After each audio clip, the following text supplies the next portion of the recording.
आज मैं आप लोगों को एक ऐसे इंसान से मिलाने जा रहा हूँ जिन्होंने अपनी अच्छी खासी नौकरी को छोड़कर गांव में रहने का फैसला किया और गांव वालों को रोज़गार देने का सोचा।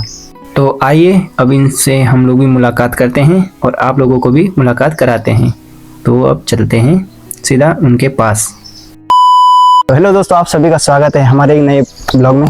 और आज हम आ रखे हैं एक खूबसूरत गांव में और यहाँ पे जो हमने देखा है कि काफ़ी खूबसूरत तरीके से भैया जी ने काफ़ी अच्छे तरीके से मेहनत किया है और काफ़ी सारे पेड़ पौधे लगाए हैं और ये खुद बता देंगे आपको। नमस्कार जी, मेरा नाम राहुल है। मैं दिल्ली से हूँ। दिल्ली की चेंचे पैंपे से बचने के लिए हमने यहाँ अपना थोड़ा सा टाइम पास के लिए करा हुआ है। दिल्ली में इतना पॉल्यूशन है तो अपना शुद्ध वातावरण के लिए हम यहाँ रह रहे हैं। जैसे कि भाई बता रहे हैं, हमने पेड़ लगाए हुए हैं, कीवी का हमारा प्लांट है, मच्छियाँ हमने रखी हुई हैं, मुर्गियाँ रखी हुई हैं और काफ़ी हमारे 1000 पेड़ हैं। एज द टाइम पास हमने स्विमिंग पूल भी बना रखा है अपने के लिए। पर भैया जी ने जो भी मेहनत की है वो दिखाई देती है अच्छे से कि यहाँ पे काफ़ी चीज़ें पहले जब हम बहुत पहले आते थे तो ये बंजर ही था पूरा, क्योंकि यहाँ पे खेती बाड़ी कुछ समय के बाद ख़त्म हो गया था। तो धीरे धीरे लोग कर रहे हैं, पॉली हाउस वगैरह में काफ़ी काम कर रहे हैं, दिखाई देता है आजकल। तो भैया जी ने तो काफ़ी अच्छा कर रखा है। तो कितने पेड़ लगा रखे हैं आपने कीवी के? हमारे कीवी के हैं 120 पेड़ हैं हमारे। टोटल कीवी के हमारे 120 पेड़ हैं और वैसे सारे पेड़ मिला के हमारे 1000 पेड़ हैं। हमने 1000 पेड़ लगा रखे हैं, जिसमें से 50 पेड़ हमारे सेब के हैं, 70-80 पेड़ आबोकाडो के हैं। ये अमेरिका का फल है आबोकाडो, तो आबोकाडो है। और हमारे अमरूद के पेड़ हैं, केले के पेड़ हैं, यही सब हमने करा हुआ है। तो ये आप अपने पर्सनल पैसों से लाए हैं या नहीं? ये हमारा जो भी है हमारा सब पर्सनल पैसों से है। हमने यहाँ जमीन हमने खरीदी है, लोगों से रोड बनवाई है, जमीन खरीदी है, पानी अपना लाए हैं, बिजली हम अपनी लाए हैं, सब कुछ हमारा अपना है। यहाँ सरकार द्वारा कोई हेल्प नहीं है। मतलब हेल्प है जैसे कि ये टैंक हो गए, मछली के टैंक हो गए और ये घेर बाड़ हो गई, ये सब हमें सरकार ने दिया। हाँ, मतलब जो भी भैया जी ने शुरुआत की है अपने पैसों से की है। हाँ, कुछ परसेंट ऐसे कह सकते हैं सरकार से थोड़ी मदद मिली है, लेकिन जो पैसा लगाया उन्होंने अपना ही लगा रखा है। और ये कितना टाइम हो गया आप लोगों को मतलब शुरुआत करते? हमें शुरुआत करते हुए 4 साल हो गए हैं। और 4 साल में आपको क्या लगता है, मतलब कितना आपने ग्रोथ किया है और कितनी? नहीं, हमने काफी ग्रोथ करा है। पहले हमारे पेड़ छोटे छोटे थे, अब हमारे पेड़ काफी बड़े हो गए हैं। अब वो फ्रूट दे रहे हैं, जैसे कि अब हमारे लीची दी, अमरूद आ रहे हैं, सेब आ रहे हैं। अच्छा। अब अखरोट आएंगे, नेक्स्ट ईयर से अखरोट आएंगे। तो हो रही है प्रोग्रेस धीरे धीरे करके। अब मेहनत कितनी लगी, मतलब आपको क्या लगता है शुरुआत से अभी तक कितनी मेहनत और कितना खर्चा लगा आप लोगों को? मेहनत तो मैं बता नहीं सकता, बस इतना बोल सकता हूँ मेहनत के लिए कि मेरे हाथ बिल्कुल सॉफ्ट थे किसी टाइम पे। दिल्ली में रहे, कभी हमने ऐसा काम करा नहीं है, पर इतना काम करा कि हाथों में आप देख सकते हैं कि छाले पड़ रहे हैं। छाले पड़ गए हाथों में और पैसे हमारे यहाँ 40-45 लाख रुपए लग गए।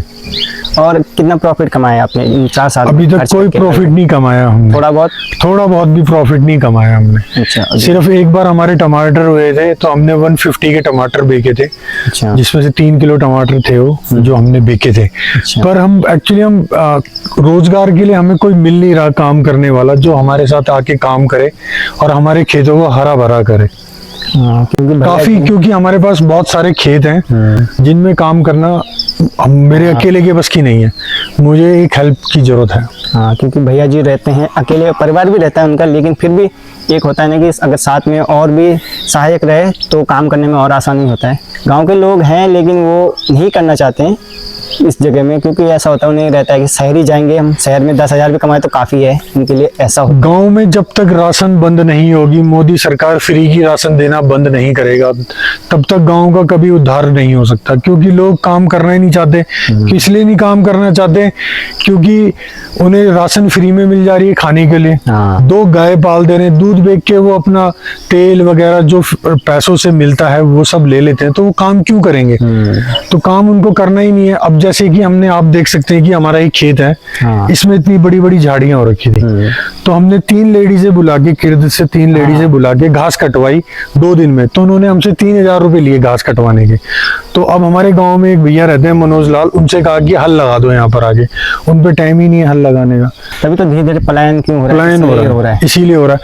और सबसे मेन चीज है कि जो दिल्ली वाले हैं, हम जैसे लोग, अब हमने दिल्ली में काफी स्ट्रगल कर लिया, नौकरी कर ली, क्या करते हैं हम नौकरियों में, ज्यादा 30-40 हजार रुपए हमें तनख्वाह मिलती है और दिन रात हम अपना कलेजा फूकते हैं पोल्यूशन में, कोई फायदा नहीं है दोस्तों। दिल्ली रह के अपना गाँव आओ और अपनी खेती करो अच्छे से, और बहुत सुकून है यहाँ पर, बहुत सुकून है और लाइफ आपकी बहुत बढ़ेगी। तो कहने का मतलब है भैया जी ने काफ़ी बड़े स्तर में काम कर रखा है और काफ़ी बड़ा फैला रखा है। फिलहाल तो अभी मतलब ऐसा है कि कुछ कुछ पेड़ ऐसे हैं जो अभी ग्रोथ होनी बाकी है, अभी फ्रूट देने में टाइम लगेगा। क्योंकि हमने ये फ्रूटिंग का काम ही अभी बहुत लेट स्टार्ट करा था। अच्छा। अभी हमें 2 साल हुए हैं। अच्छा, मतलब हमें भी वैसे 1 साल हुआ है हमारा मकान जब कंप्लीट हुआ है, तो हमें भी 1 साल हुआ है मकान कंप्लीट होते हुए। तो हम यहाँ रहना स्टैंड करा हमने रहना, तो अब हम रह के जो यहीं रह रहे हैं, तो अब हम कर रहे हैं जितनी हमसे मेहनत हो सकती है। तो आप पहले ये बताइए, आप दिल्ली में पहले क्या करते थे? और मैंने HM का कोर्स करा हुआ है, मैं होटल मैनेजमेंट में शेफ था, मैं रेडिशन से मेरी अप्रेंटिस है, तो मैंने HM किया हुआ है। तो मैं सूस शेफ की पोस्ट में था, तो कोरोना में नौकरी छूट गई। नौकरी छूटने के बाद मेरे पापा भी रिटायर हो गए, और रिटायर होने के बाद मेरे पापा ने कहा कि मैं गांव में रोजगार दूंगा लोगों को, मेरे यहाँ लोग काम करेंगे तो सबको रोजगार मिलेगा, सबको खाना मिलेगा, सब्जियां मिलेंगी, सब करेंगे।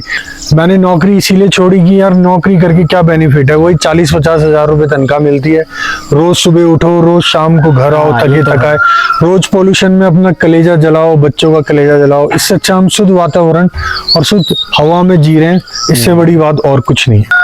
और बेसिकली हमारा दिल्ली में सब कुछ है भगवान की दया से। मेरे फादर के 3-4 प्लॉट हैं, उनसे हमें रेंट वेंट आ जाता है, तो हमारा बेसिकली यहाँ चल जाता है। रेंट आता है तो हमारे को कोई टेंशन नहीं है। हमें बाकी ये फ्रूट वगैरह इनसे कोई अभी इनकम सोर्स नहीं है, ये सब अभी हम अपनी जेब से लगा रहे हैं। शुरुआत के करीब है, अभी लगे हुए हैं, लगा रहे हैं। हाँ, ये घर बनना है अभी आपने अपने पैसों से ही है पूरा? सब कुछ अपने पैसों से। तो इसमें भी कितना समय लगा आपको? इसमें हमें लगे 6 महीने। तो मकान बनाने में 6-7 महीने लगे। खूबसूरत मकान बना रखा है आपने काफी। और जो बच्चे वगैरह आपके जो परिवार है वो यहीं रहते हैं या आप अकेले रहते हो? नहीं, मैं अकेला नहीं रहता, मेरी पूरी फैमिली रहती है। फैमिली में सिर्फ मेरी एक लड़की है, मेरी मदर है, मेरे पापा हैं। पापा मेरे इस टाइम दिल्ली में है, मैं यहाँ पर हूँ। मेरी बीवी कोरोना के दौरान एक्सपायर हो गई थी, तो मेरी बीवी है नहीं। तो इसलिए मैं और मेरी बेटी, मम्मी और पापा हम यहाँ रहते हैं। और बाकी मेरे बड़े भाई हैं, वो कोचर एंड लो कंपनी में मैनेजर है, तो वो दिल्ली ही रहते हैं। ये बताइए कि अगर कोई पहाड़ों में इस प्रकार से अगर अपना रोजगार करना चाहे अगर, तो क्या किया जा सकता है, संभव है? अगर बहुत अच्छी बात है। मैं तो ये कहूँगा दोस्तों, अगर आप ये रोजगार करना चाहते हो, नौकरी से बहुत अच्छी चीज है ये। इसलिए अच्छी चीज है, नौकरी होती है, किसी की गुलामी क्यों करें हम? जब हमारे पहाड़ों में इतना कुछ हो सकता है तो हम वो क्यों नहीं कर सकते? किसी की हम गुलामी क्यों करें, वो भी 30-40 हजार रुपए के लिए? इससे ज्यादा पैसे हम गाँव में कमा सकते हैं, पर यह है कि थोड़ा टाइम लगता है, स्टैंड करने में थोड़ा टाइम लगता है। क्योंकि मैं दोस्तों अकेला हूँ, इस वजह से मैं इतना नहीं कर पाता। मेरे फादर की भी एज हो गई है, वो भी 76 के हैं। हम दोनों बाप बेटे मिलके यहाँ करते रहते हैं जितना हमसे हो सकता है, ठीक। और बाकी दिल्ली में या कहीं भी आप जॉब करोगे तो आपको इतना बेनिफिट नहीं मिलेगा। आपको सरकार यहाँ बहुत कुछ देती है। जैसे हमारा कीवी का प्लांट है, हमें सरकार ने कीवी के पैसे दिए, 160 दिए उन्होंने हमें, पर कुछ हमारा लगता है, कुछ सरकार का लगता है। ये तो होता ही है, ठीक है।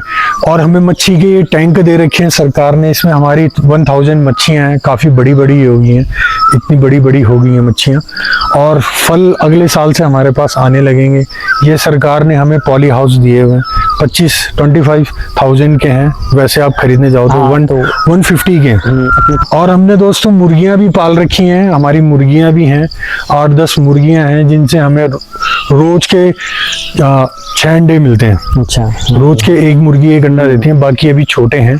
मुर्गियां हमारी अंडे देती हैं और हम उन अंडों को अपने घर के ही पर्पज से यूज करते हैं, हम बेचते नहीं हैं। फिलहाल घर तो अभी भैया के पास कम ही रख रखे हैं भैया जी ने, क्योंकि अभी थोड़ा ऐसा है कि अभी जगह तो है लेकिन लोग चाहिए ना।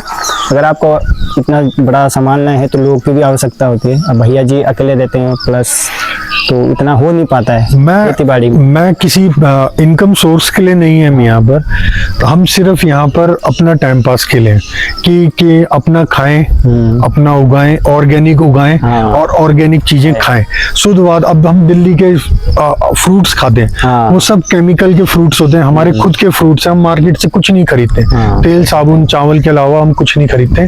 अपनी हमारे घर की सब्जियां हैं, हमारे घर की रुई हैं, हमारे घर की फल हैं, सब कुछ हमारे घर का है। तो दोस्तों हम क्यों दिल्ली में मरे? हाँ ये तो है बात। क्यों हम उस पॉल्यूशन में रहे? हम दिल्ली जाते हैं, मैं ऐसे नहीं कह रहा कि मैं दिल्ली रहता नहीं हूँ, मैं जाता हूँ दिल्ली भी, पर बहुत कम जाता हूँ, सिर्फ रेंटेबल के लिए जाते हैं। अच्छा, और भैया जी ज्यादा दूर के नहीं है, पड़ोस वाले गाँव के हैं, गाँव का नाम है गरेड़िया। तो ये भी पास वाले गाँव से है, तो उनका वहाँ पे भी होगा मतलब खेत वगैरह, लेकिन यहाँ पे उन्होंने ये सारा जो जमीन वगैरह है इनका खुद का भी था और प्लस इन्होंने खरीदा भी है, तो इन्होंने एक ही साथ सब जगह में काफ़ी अच्छे तरीके से कर रखा है।